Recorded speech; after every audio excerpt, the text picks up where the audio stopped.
Hello and welcome to this week's Matchbook Champions League podcast. I'm Phil Kitromilides, joined by Mark O'Hare and Ian Broadrick, aka Brothers, to look ahead to Matchday 4 in this season's competition. It is getting to the business end of the group stages, so there are some big games coming up for some big teams. We've picked out 4 matches in particular to have a look at. We're going to get the guys' best bets of the week as well. Before we do that, we do have to talk about something else, something very important. It is safe gambling week this week. We want to remind you that gambling should be an enjoyable leisure activity. So to ensure that you remain in control, it may help you to remember the following. You should only gamble what you can afford to lose. Avoid chasing losses and set limits to help you manage time and amounts spent gambling. You can get more information there at the bottom of your screen. You can see the number there, safergamblinguk.org. Bearing that in mind, let's talk to the guys ahead of match day 4. We're going to kick off with a really big game for 2 really big sides, Inter Milan against Real Madrid. Let's check out the odds available for these 2 sides, neither of whom are guaranteed a place in the knockout stages. Inter, you can get them at 2.2 to win. Real Madrid offered at 3.24, and the draw is available at 3.98. Remember, Real Madrid won 3-2 when they met 3 weeks ago. You can get Inter at -1/4 at 1.91, Real Madrid at +1/4 at 2.02, and the goals line is over 3 at 1.93. As we said when they met a few weeks ago, Real Madrid won 3-2. They drew at the weekend 1-1 against Villarreal in La Liga. They were without Benzema, Casemiro and Ramos, their spine of the team. So actually it wasn't a bad result. We'll see whether or not Benzema and Casemiro will be available to play against Inter Milan. Sergio Ramos will not. Inter, meanwhile, scored 4 times in the last 25 minutes to come from 2-0 down to beat Torino. They had the best defence in Serie A last season. They've kept 1 clean sheet in 8 matches so far, though, this season. Real Madrid also had the best defence in La Liga last season, but have conceded in each of their last 8 matches. So it might look like a difficult game to call, but for me, and I'm not the pro here, but for me, goals looks like the potential angle. What do you think about this one, Mark?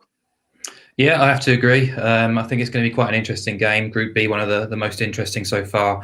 After 3 match days, all 4 teams are separated by only 3 points. So things are going to get quite intense over the next couple of weeks. Inter without a win, if they were to lose here, and Gladbach justify their status as heavy favourites against Shakhtar, it's going to be a very difficult journey back for them. So, I think the reverse game was quite fun, quite chaotic. I felt Madrid were perhaps slightly fortunate to win the game. Inter without Lukaku as well, so he's available again, which will be a big plus for them. I do expect him and Inter to do a bit of damage to that Madrid backline without Ramos, lacking that leadership, lacking that assurity when he is there. Obviously, the defence was a lot stronger than we probably expected it was to be against Villarreal pre-match, with Carvajal coming back into the team, Varane being fit as well. But if Casemiro's not there as well, it definitely does sort of lend itself towards goals. I would expect Benzema to probably play. Even if he doesn't, Diaz always seems to come in and do a job whenever he's been asked. So I looked at that game against Villarreal. Quite a typical game for me after an international break, when players have been flying all around the globe, lacking a bit of intensity really on both sides. It was slow, wasn't it? Yeah, it was. It was a curious, peculiar game. Yeah. So I'm actually expecting something quite similar to the first game. In fairness, Inter for me have been noticeably attack-minded this season under Conte, compared to what they were last year, as you mentioned, where the foundations were laid on a strong defence. It seems to be a sort of change in style this year. And if you look at Madrid, Courtois has been one of their best players this season, bar Benzema as well. So, neither team really fill you with confidence in keeping clean sheets or nullifying the opposition. Just look at Inter at the weekend. They made a real pig's ear there against a Torino team they should be putting away comfortably. They did in the end, but it certainly wasn't convincing for an hour or so. And I think if you look at the raw stats, you brought out a few of them there. Madrid 8 without a clean sheet, Inter 2 clean sheets and 11 across all comps. Madrid 6 of the last 7 have seen over 3.5 goals, all 7 of those seeing BTTS land as well. Inter over 2.5 and BTTS landing in 7 of 11 Serie A and Champions League games as well. So, both sides have been scoring against elite opposition as well. So, I fancy goals, as you do. I'd be a little bit more conservative than Brothers, probably over 2 3/4 at 1.72. You'll also be able to get 1.82 or bigger on BTTS and over 2.5. Combine the 2 as a double, which would probably be my favourite play for this one. Okay, Brothers, what do you think? What Mark said. Okay, that's fine. Well, we can move on. We've got a lot to talk about. So. Well, no, I don't have an awful lot to add. I mean, I think the loss of Ramos is a significant one for that Madrid defence. You saw how they played against Shakhtar when he wasn't available, and he's obviously not the player he quite was in some respects, but he is a leader and he's an organiser, and without him, they look all at sea at times. And I think the return of Lukaku is a huge positive for Inter. You saw how he played at the weekend against Torino, and he was, that sort of strength and physicality and pace that he possesses. You just feel is going to be too much for Varane and Nacho. And I'm in Madrid, and I can tell you that the local press are very worried about Lukaku. They keep talking about Lukaku and what he might do to the defence. Yeah, I mean, I think, if you were going to have a bookings bet in this game, I think you could probably take any price you like on Nacho being booked in this game. I mean, he's almost guaranteed to have to try and foul Lukaku to try and stop him. I don't think Varane is the player. I think Varane is a fantastic player, but I think he needs to play alongside a strong centre half. I don't think he's a leader. I think he's someone who's very, very good playing alongside another very good centre back. So, if that makes any kind of sense. So, for me, goals is the natural play. Inter have been shortening up, presumably on the news, obviously with the Real Madrid absentees and the possibility of Casemiro and Benzema missing. I think they'll play personally, but I think if you look at the group position, Inter have to win this game. There's no tomorrows for them. Even a draw is no good. They've got to get 3 points from this game, and I expect them to approach it accordingly. So, if there is a goal, it's all going to open up. Okay, so the fancy for that particular game is goals, either over 2.75 or over 3, or either. Yes, what were you going to say, brothers? Sorry, I was just going to say, I personally, Mark's right. I mean, I would take over 3. I think that's a better value play than 2.75. But there we go. All right. Let's go with that. Over 3 then. Over 3 for Brothers, over 2.75 for Mark, who is, as ever, just fractionally more conservative than Brothers. Let's move on and talk about Liverpool against Atalanta, another really interesting looking game. Obviously, Liverpool won 5-0 against Atalanta on Matchday 3. You can get them at 1.68 to beat the Serie A side, who are available themselves at 4.85 with the draw at 4.6. Liverpool minus 3/4 start at 1.82. Atalanta with plus 3/4 start at 2.09. And the goal line is over 3.5 at 2.01. I would imagine that there are mountain shepherds in remote parts of Tajikistan who even they know that when it comes to Atalanta matches, backing over 3.5 goals is the play. However, they drew 0-0 at the weekend in Serie A. They've only scored 1 goal in their last 3 matches. Is it an over 3.5 goals bet, Brothers, or not? Yes. Okay, there we go. Yeah, I thought so. Shepherds know it. You know it. Everyone knows it. Yeah, everyone knows it. I mean, I think this weekend's fixtures, as is common after an international break, were odd for many sides. I mean, a lot of the top sides struggled with players. Again, the nature of their success is that their players are going to get called up into international duty. And, we've seen it with Atalanta, we've seen it with Bayern, we've seen it with Real, we've seen it with Barca, we've seen it, there's any number of sides that have thrown in dodgy performances at the weekend. Oddly enough, not Liverpool. After all the speculation with the absentees in their defence, they put in a fantastic performance against Leicester last night. So I think in terms of the way that this match can play out, we've seen some significant news this morning with Mo Salah testing negative for COVID, which clearly means he's going to play and adds to the Liverpool attack for this match.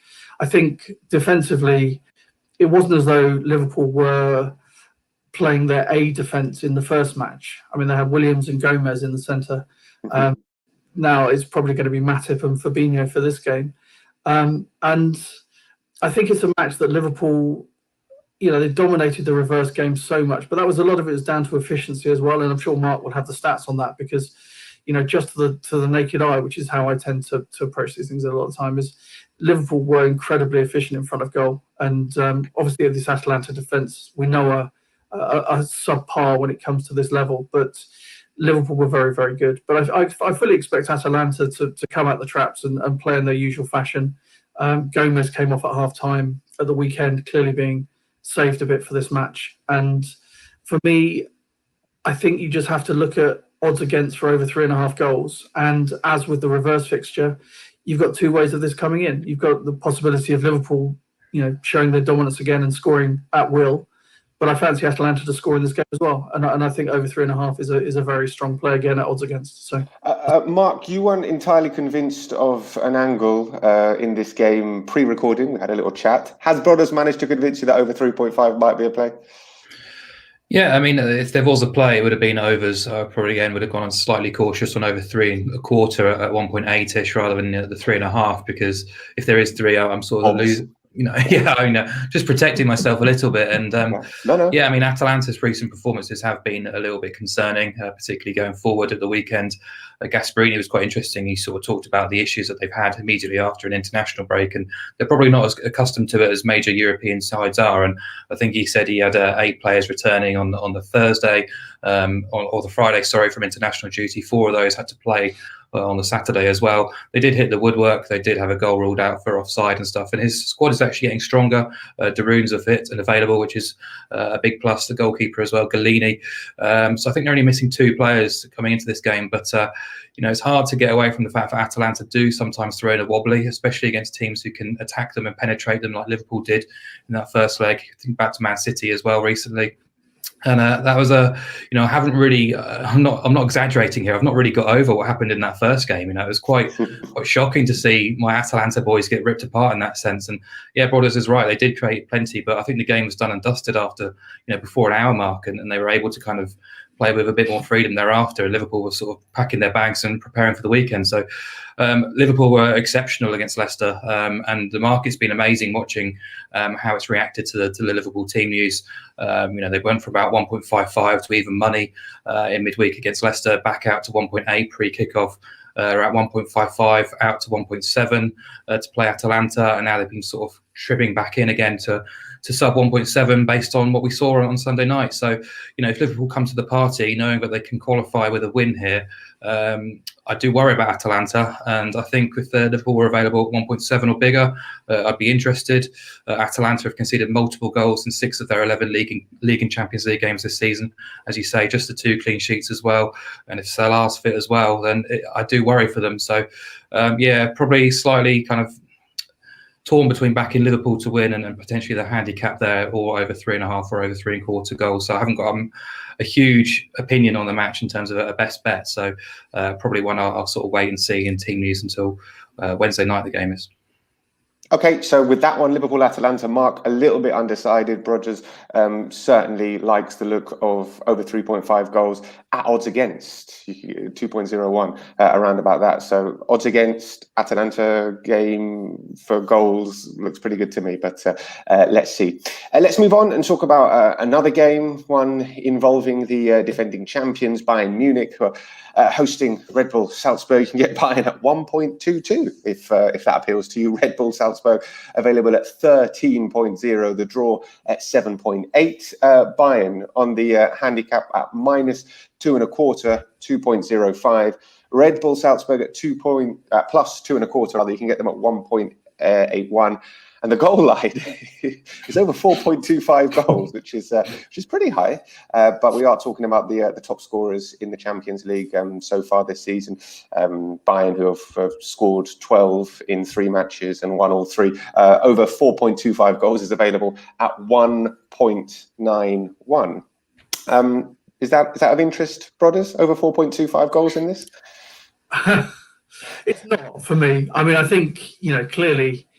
It's one of those lines you look at and think, surely there must be some value in going under it, and then you realise it's Bayern and Salzburg, and you realise, oh my goodness.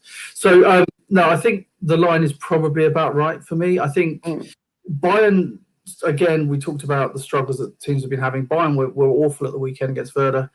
I think they are missing. I mean, naturally missing Kimmich quite a bit in the centre of midfield. So they're struggling to get from the back to front in a more fluid manner, and they've also having some injuries up front with the supporting players to Lewandowski, with Gnabry and Sane and people like that sort of being in and out. So there's not been that much continuity with the team. And if you look back to the Salzburg reverse fixture, Salzburg were able to break down this Bayern defence very efficiently because they are fabulous going forward, as we know.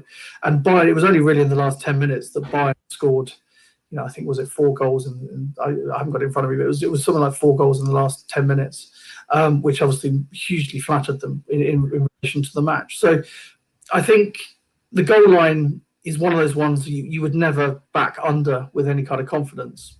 And you probably say of the two, over is the slightly more sort of better bet. But for me, it's not a bet. I don't particularly have strong feelings on this. I know Mark's got an angle that he likes. So. It was 4 goals in the last 11 minutes, brothers, so don't exaggerate. Oh, sorry, I do apologise. Mark, what's your angle then? It's basically just follow the same formula as we saw a couple of weeks ago, which is Bayern Munich to win and both teams to score, which is trading around even money on the high street, which I think is very fair. Just like the sort of Real Madrid Inter game, it was quite chaotic, fun and entertaining. Both sides created, I think, 4 big chances in Austria. I suspect Salzburg will get opportunities again to hurt Bayern with a high line. Brothers has already talked about Kimmich being a key component, but Hernandez was injured at the weekend, so Davies is already out. So Alaba will be switched across to left back, which makes them a little bit more weak at centre half as well. They glitched in terms of the matrix at the weekend against Bremen, but they conceded again. It's only 3 clean sheets in 13 games when you exclude the DFB Pokal against lower league opposition. They still managed to win 7 of those 10 games they've conceded as well. And in terms of expected goals, actually Manuel Neuer's prevented 2.2 XG in the Champions League this season, which is the most of any goalkeeper to make more than just 1 appearance, which kind of goes to show that they are giving their opposition chances and opportunities to score. We saw in the Champions League at the latter end last season as well, but teams are capable of causing problems, particularly with that high line. So Salzburg has scored twice against Atletico, one of the best defences in Europe, scored twice against Bayern in the reverse. I don't see any reason why they can't do so again. There are a couple of COVID issues in the Salzburg camp. They were under strength really when they lost 3-1 at home to Sturm Graz at the weekend in Austria, which was a massive surprise. So maybe one to watch there. But in terms of Salzburg in the Champions League, 11 of their last 12 going back to August 2018 have seen both teams score. So I really wouldn't be surprised to see them score again, but ultimately go down.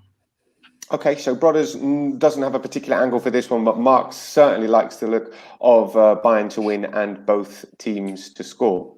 Moving on to the final game we're going to analyse, and it is a really, really big one for PSG, who absolutely need to win this game against RB Leipzig. You can get the French side at 1.606 to claim a victory. RB Leipzig at 5.3 to record another win. Of course, they won in Germany against PSG on Matchday, 3-2-1. The draw is available at 4.7. If you look at the handicap, PSG -1 at 1.96, RB Leipzig plus a goal at 1.96. Also, the goals line in this is over 3.25, and you can get that at 1.86. Brothers, it's hard to overstate just what an important match this is for your boys, PSG. If they lose, they are staring squarely into the face of the unwanted spectre of the Europa League, because they're 2 points behind RB Leipzig. They're in third. They need to win this. Yeah, I mean, obviously that's assuming they can get past Istanbul. They might finish 4th at that rate. But, yeah, I mean, look, clearly this is a huge game for PSG. They have got Neymar, it looks back fit, and Mbappe. So we should probably see a front 3 of Neymar, Mbappe and Di Maria, which is obviously good news for them. But I was making some notes before when I was looking at this game, and the notes I said was still got a horrible midfield. So, I mean, if you look at the midfield, that players they have available to them, they've got no Verratti, they've got no Draxler, they've not got Gay, who's suspended after his red card. Herrera's picked up an injury. So I came down, it looks to me like they're going to probably play a midfield 3 of Danilo, Paredes, and Danilo, Paredes, and who is the other one? I'm sorry, I've got Rafinha. Sarabia? No, or Rafinha or Sarabia. I mean, I think Marquinhos will have to go back into the centre half because Kimpembe is suspended after his red card in the reverse fixture, which was a crazy one late on.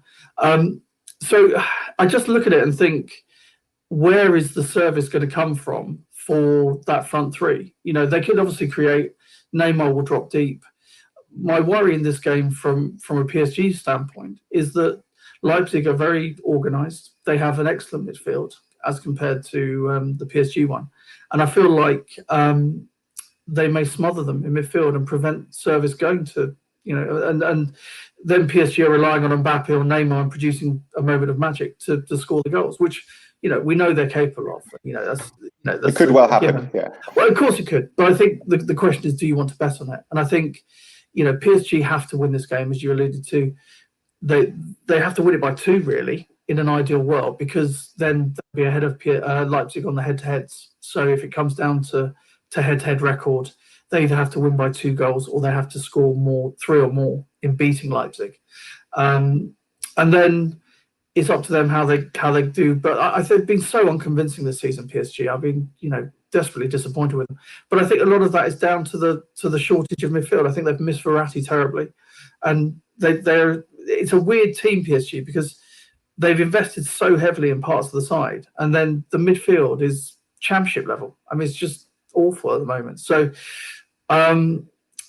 you're asking for an angle. I want to see the teams before I have a bet on this, if I'm honest. I think I'm erring towards PSG winning it because I am a PSG fan and I love Neymar and I love Mbappe, and I just feel as though they will rise to the occasion. But then I've thought that before and they haven't. So it's, not a team. Seemingly every year. Yeah. Well, they got to the final last year, to be fair. So which was better than, yeah. Well, they got there. But I think, I like Leipzig a lot as a team. I think their setup is strong. I'm not seeing their team news. I'm not sure if Hwang is going to be fit from his illness that kept him out of the weekend. They've got a few players missing as well. So it's just one of those games where you need to have a look at the teams beforehand, I would say, before you have a bet. I think you could probably argue there's a good expectation there should be some goals, and I would lean towards PSG -1, but there are only leans at this way for me. Okay. Mark, you're very much not a PSG fan, so you will maybe let your head guide you rather than your heart. What, is there any angle for you on this game? I think the lines are probably set about right for me right now. If I was an angle, I'd probably take BTTS and over 2.5 as a double if you can get close to 1.75. I'm not sure that's going to be possible considering where the goals line is, but I thought the reverse game was really quite entertaining, had everything really, and PSG got absolutely hammered for it, but they actually dominated the first half and could have really been out of sight, and then they just fell apart after half-time. Complete lack of discipline, leadership, organisation, and just looked completely rudderless. You mentioned the red cards of Kimpembe and Gay. It's making this an absolutely huge game for Thomas Tuchel, who's completely, the knives are really out for him after the Friday night's game against Monaco, leading 2-0, and then threw it away as well. His talk for his sort of tetchy and moodiness is beginning to sort of catch up on him a bit. The French press are really sort of going for him at the moment. So it's quite a fall from grace when you consider they were finalists not so long ago. But as Broadrick says, the midfield is a real worry. It was so in the home game against Manchester United, where they looked just completely devoid of ability and balance between defence and attack. And Neymar was completely marginalised really in that game. But having those three available, Mbappe, Neymar and Di Maria, does give them an opportunity here. And it's a massive game for them to try and get some points on the board. But Leipzig, for me, have been quite erratic this season. Domestically, I think it's just one away win in the Bundesliga so far. That bizarre stuffing at United as well in the Champions League is quite fresh in the memory. We know they like to play forward-thinking football. We also know they like to play on the counter-attack too and in transition. So I do think there's definitely a goal in this game for them. And for that reason, I think with PSG having to go for it too, I think this game could open up and be quite watchable as well. So I think 9 of Leipzig's 13 Champions League games since the start of last season featured a minimum of 3 goals. If you look at this group as a whole, 4 of the 6 games have featured at least 3 goals. So yeah, I'm expecting a repeat. Whether it's going to go over 3.5, I'm not so sure. But I wouldn't be opposing the goal line at least. So yeah, for me, it's about over 2.5 and BTTS as a double if you can get it at 1.75 or bigger. I suspect it's going to be around 1.7. So yeah, it might be a sit back and see as well. Okay, so for that one, maybe sit back and see closer to the time in terms of team news. But Mark is leaning towards goals.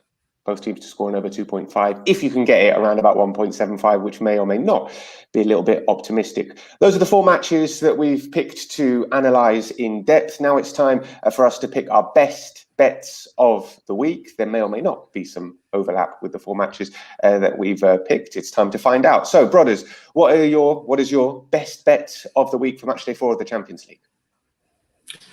As Mark doesn't feel strongly about it this time, I'm going to take over 3.5 in Liverpool versus Atalanta. I think that's it's a tried and tested formula, and I think it's another strong play odds against. So. Okay, Mark, your best bet of the week? Yeah, I've got it. I'm still waiting for yours, Phil, because I know you've got one up your sleeve. But yeah, I've already mentioned it. I think Bayern Munich to win and both teams to score at even money is great. It's not often you sort of back it at that sort of price. It's normally a lot bigger than that. But Bayern have got issues defensively in terms of availability. Just 3 clean sheets and 13 when you exclude games against lower league opposition. Managed to win 7 of those as well. So yeah, I think Salzburg can cause them problems, but ultimately fall short.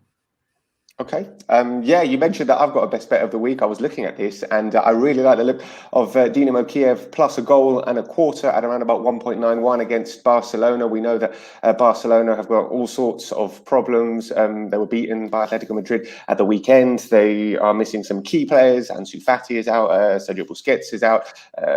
Gerard Piqué is out. Lionel Messi is not looking like Lionel Messi.